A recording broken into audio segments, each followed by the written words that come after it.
In this live sim, you can build a house that the reigning 20-year genre king cannot build. No grids, resize anything, curve the walls, stuff the players have begged Sims for over a decade, and a tiny indie team just delivered it. This is not a mod, it's the base game, and it's the best building tool the genre has ever had. I'm not gonna hedge on that. Which makes the next part hard to explain, because the moment you stop building and start living in the game, something feels off. And that's the exact thing the genre is named after. Which is why this game is sitting at 90% positive reviews, and some people are still refunding it after just 1 week. Both camps are right, and which one you'll belong to is completely predictable. So stick around. By the end, I'm telling which one of those two people you are, and whether to buy it now or wait. Because the people who'll bounce off this, I can describe them before they've even installed the game. Quick context for Paralives. Then we get into why it's built so lopsided. It's a live sim, the same DNA as the Sims. Make a person, build them a home, and run their life. It started as a one developer's project and grew into a small studio, and it just hit early access after years of hype. 3 things hold this game together: how you build, how you create a person, and how you live. And that first pillar, building, is where it humiliates the entire competition. I showed you a taste. Now, let me show you how wide the gap actually is. Same house, 3 games. Watch what each game won't let you do. Sims 4, everything is mapped to a grid. Objects are locked to their sizes. You build inside its rules. Paralives, no grid, resize anything, curve walls, stack and flip freely. It took freedoms you normally find in dedicated building games such as House Flipper and Tiny Glade and dropped them in a live sim. Then inZOI, the new photorealistic rival. Visually, it's stunning, arguably prettier than Paralives. But on freedom, how loose the tool lets you get, it's closer to The Sims than to Paralives. This is the one fight Paralives wins outright. So, the best building tool in the genre belongs to the smallest team, which sets up an obvious expectation. If they nailed building this hard, the person you put inside that house should be just as deep, right? Half right, and here is where it gets interesting. Creating a para has full color wheels, real sliders, and you can edit patterns on anything.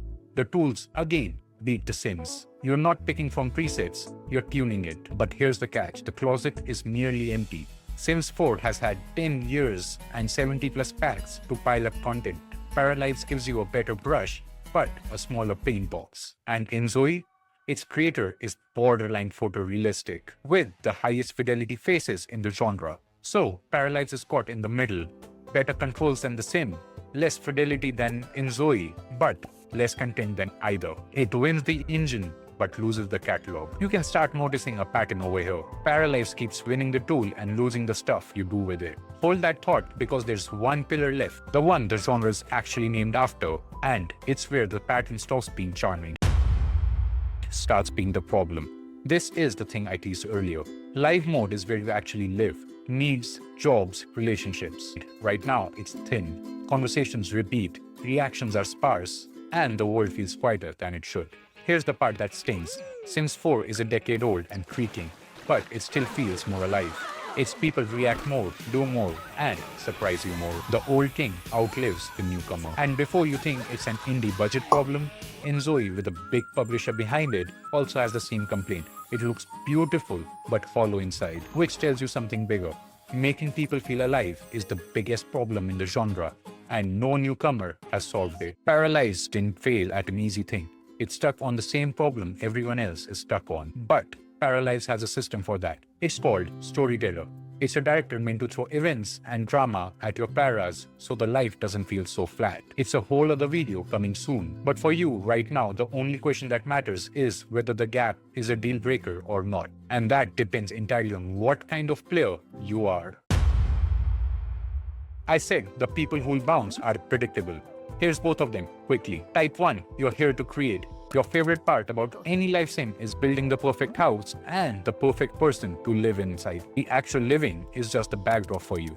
If that's you, Paralives is already the best game in the market for you. Type 2, you play live sims for the living. The drama, the living, the messy relationships emerging on their own. That's the whole appeal for you. If that's you, live mode will let you down and you'll feel it fast. That's not the game being bad. It's just not done yet in the exact area where you care about the most. For the money, it's an easy yes, especially if you're a player 1. If you're player 2, the word that matters for you is yet. So, what should you actually do?